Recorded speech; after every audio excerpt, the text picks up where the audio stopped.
एक धूप से सराबोर गांव में जीवन साधारण आकर्षण के साथ प्रकट होता है। देहाती माहौल के बीच जिज्ञासा से भरपूर एक लड़का सोनू खेल में खुशी पाता है।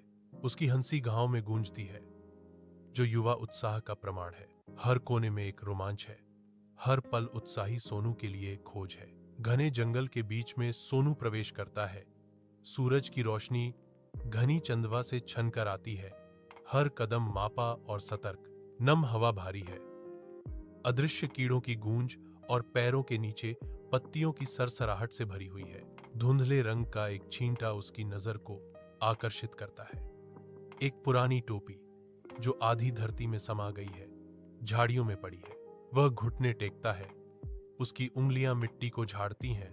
उसकी आंखों में जिज्ञासा की एक झलक है, क्योंकि वह भूली हुई वस्तु को उजागर करता है, जंगल के लगातार दावे के लिए छोड़ी गई। इस अवशेष में कौन सी कहानियां हैं? हवा में एक मौन प्रश्न लटका हुआ है। सोनू के घर के अंदर धूप एक टोपी के किनारे को पकड़ती है, क्योंकि सोनू इसे सावधानी से अपने सिर पर रखता है।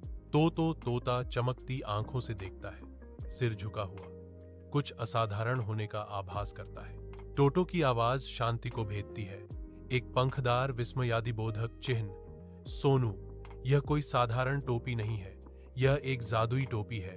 सोनू रुक जाता है, हाथ अभी भी टोपी पर है। टोटो के शब्दों पर अविश्वास और जिज्ञासा की एक झलक उसकी आंखों में चमकती है। गांव में सोनू की आंखें शरारत से चमकती हैं।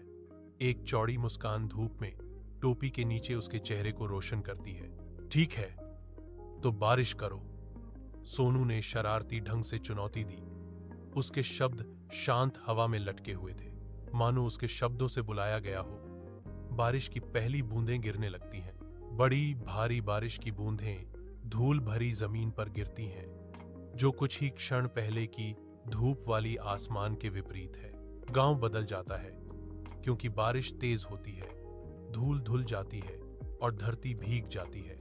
जीवंत गांव में सोनू की आंखें युवा उत्साह से चमकती हैं, क्योंकि वह जादुई टोपी पर टकटकी लगाए हुए है। सोनू उत्सुकता से मिठाई मांगता है, उसका छोटा हाथ आगे बढ़ा हुआ है, उसके चेहरे पर प्रत्याशा अंकित है। उसकी इच्छाएं और भी मजबूत हो जाती हैं। अब खिलौनों और एक काल्पनिक उड़ने वाली साइकिल के लिए तरसती हैं। टोपी की सीमाओं का परीक्षण करती हैं। टोपी एक नरम चमक बिखेरती है।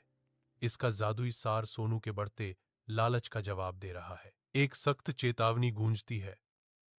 टोपी की आवाज प्राचीन ज्ञान के साथ गूंजती है। सोनू, अगर तुम लालची हो तो मैं अपना जादू खो दूंगा। सोनू रुकता है, उसके चेहरे पर एहसास की एक झलक उभरती है, क्योंकि वह जादू और इच्छा के नाजुक संतुलन पर विचार करता है। हलचल भरे गांव में सोनू की अतृप्त इच्छाएं उभरने लगती हैं। उसकी आंखें बेकाबू लालच से चमक रही हैं। सभी चेतावनियों को अनदेखा करते हुए सोनू की लगातार मांगें बढ़ जाती हैं।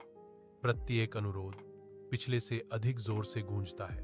अचानक टोपी से एक अलौकिक प्रकाश फूटता है, जो गांव को एक परालौकिक चमक से नहलाता है, जो आसन्न परिवर्तन का संकेत है। एक चकाचौंध भरी चमक में सब कुछ गायब हो जाता है, केवल शून्यता और शांति ही रह जाती है, जो सोनू की मूर्खता का एक कठोर प्रमाण है। सोनू अकेले शून्य में खड़ा है, उसका चेहरा गहरी उदासी और पछतावे से भरा हुआ है, क्योंकि उसके कार्यों का भार उसमें समा जाता है। सुनहरी धूप एक शांत गांव को नहलाती है, क्योंकि धूल के कण हवा में नृत्य करते हैं। सोनू सिर झुकाकर खड़ा है, गहरा पश्चाताप का चित्र, भारी पछतावे से भरी आवाज में। सोनू विनती करता है, मुझे माफ कर दो, मैं दोबारा लालच नहीं करूंगा। टोपी की आवाज नरम लेकिन दृढ़ है। सीखना ही असली जादू है, ज्ञान और क्षमा प्रदान करते हुए।